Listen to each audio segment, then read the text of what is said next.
Greetings. I hope you're doing great today. We're going to be doing a psalm spell, which is why I have this book here. And we're going to be doing a psalm for new possibilities. That's right, new possibilities.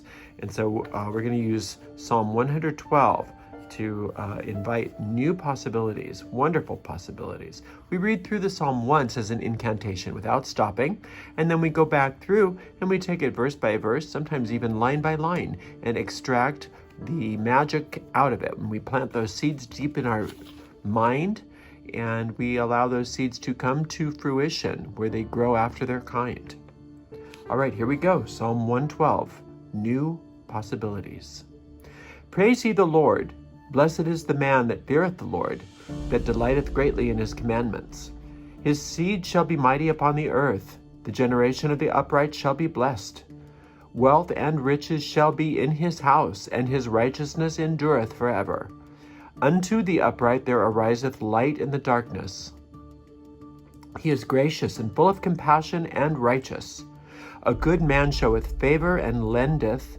He will guide his affairs with discretion. Surely he shall not be moved forever. The righteous shall be in everlasting remembrance. He shall not be afraid of evil tidings. His heart is fixed, trusting in the Lord.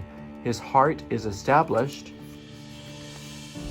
He shall not be afraid. He shall see his desire upon his enemies. He hath dispersed, he hath given to the poor. His righteousness endureth forever. His horn shall be exalted with honor. The wicked shall see it and be grieved. He shall gnash with his teeth and melt away. The desire of the wicked shall perish. All right, so let's go through this and make this magic our own. All right, we start out with praise ye the Lord. Okay, so praise ye the Lord. What is praise? That is recognizing good. That is recognizing and acknowledging good, acknowledging the good. The Lord is the good. It's the source of our good. The Lord is not what? Not an external deity up in the sky. It is not a big man or a big woman. It's not a separate entity, and it is definitely not the ancient tribal god of the Hebrews.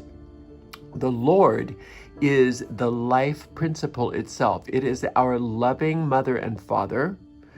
One power, one principle, one force, one source, and one substance. There is only oneness in this truth. All right, so you want to establish your relationship with the Lord by considering some of the qualities of divinity. And we always talk about infinite intelligence, perfect love, infinite life, the source of all life, infinite power, omnipotence, all-knowing, omniscience, etc., etc. Thinking about those things, that's how you praise the Lord. Blessed is the man that feareth the Lord. Fearing the Lord means having an abiding respect, deep respect for the power. Just like an electrician has a respect for electricity, just like a nuclear scientist has a respect for plutonium, just like any great power. Anybody that utilizes that power has great respect for it. That's what we mean by the fear of the Lord. It doesn't mean like, oh, I'm so scared of the God. No. It means a respect, abiding respect for God. So blessed is the man that feareth the Lord, that delighteth greatly in his commandments. Well, what are the commandments? Not something in a book, not something in the Old Testament, not any laws that were written in any religion. The commandments of God are the ways in which God expresses God's self. So that is, again, just a remembering what those qualities of God are and seeing how they are manifest in your life, being aware of them. That's how you delight greatly in his commandments. God's commandments are the commandments of infinite intelligence, means that gravity always works, oxygen always works, the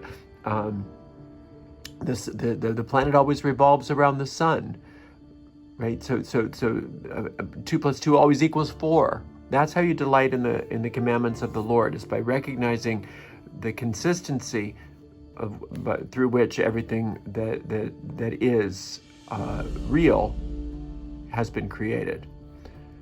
His seed shall be mighty upon the earth.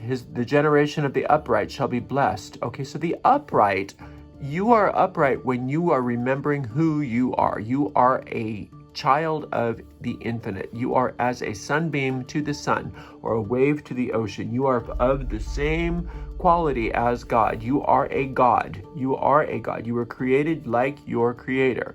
So that is how you are upright, when you remember who you are and the power that you wield.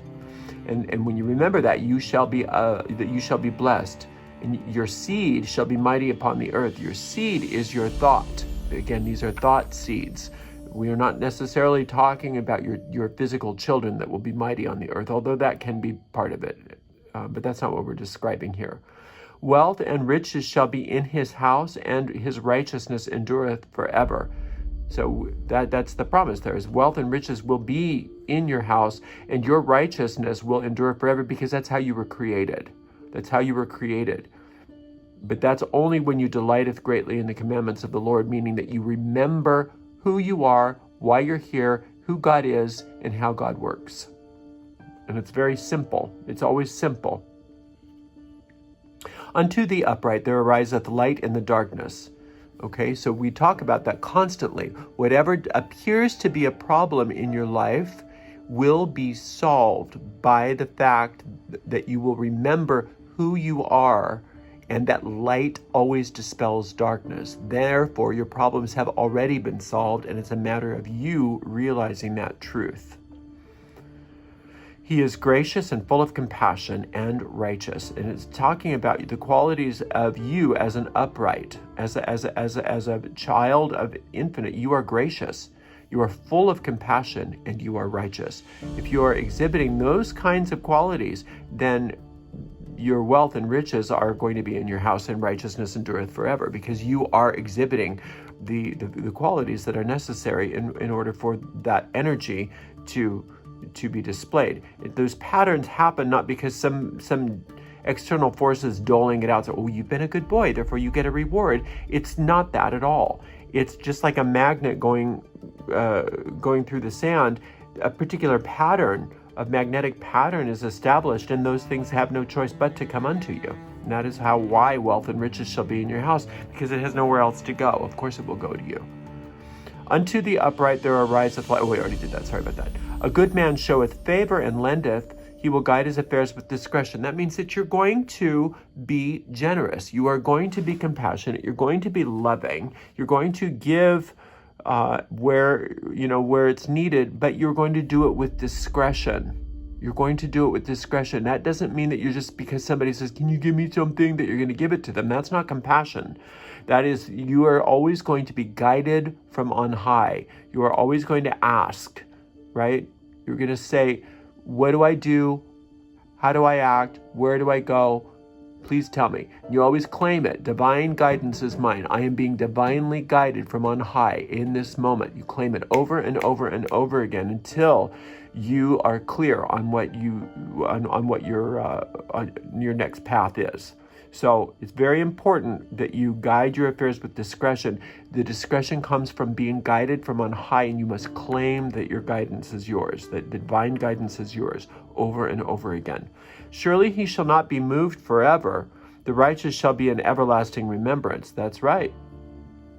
You will not be moved as long as your mind is stayed on God, and righteous shall be in everlasting remembrance. You will always remember who you are, why you're here. You will always remember your power. You will always have at your disposal infinite power, just by keeping your mind stayed on God.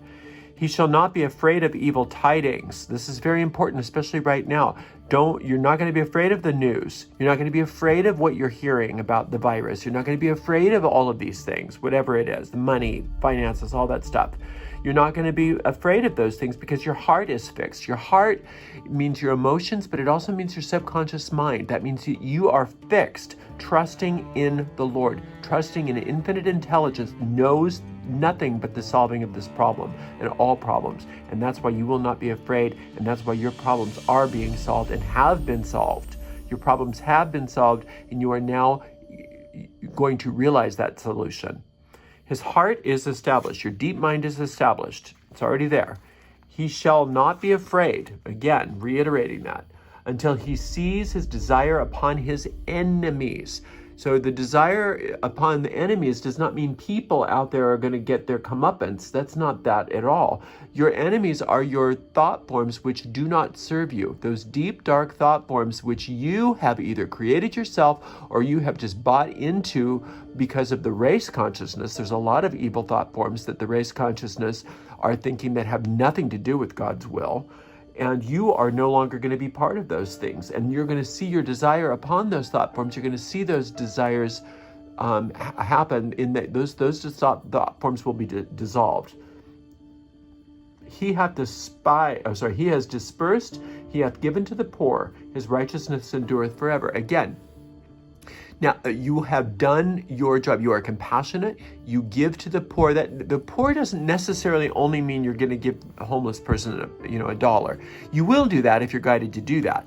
You will do that when you're guided to do that. But the poor means all those thought forms within your mind that have been neglected because you have been so busy worshiping at the altar of fear, trying to appease your fear, trying to avoid problems and being completely manipulated by fearful thought forms. Well, once those thought forms are destroyed, you don't have to deal with that anymore. And the way you destroy those is that you disperse, you give to the poor. That means you give your attention and your compassion to the thought forms which are no longer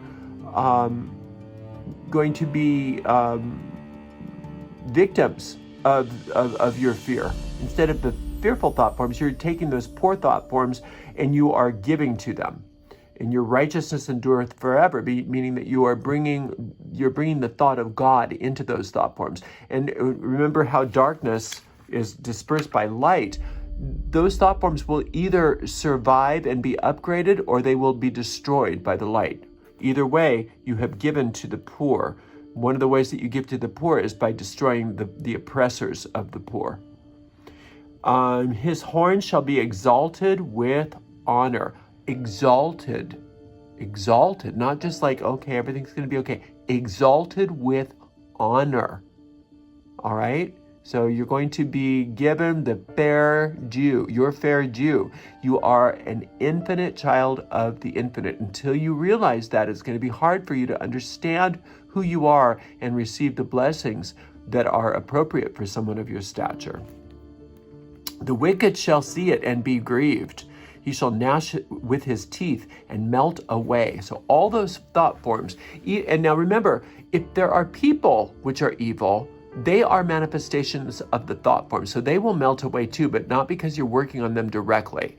You're directly working on the thought forms of wickedness within your mind. Those thought forms will see what's going on and be grieved. They will gnash with their teeth. So you may have a period of time where they try to fight back, but you stay firm because they will melt away. And their desire for you to fail will perish.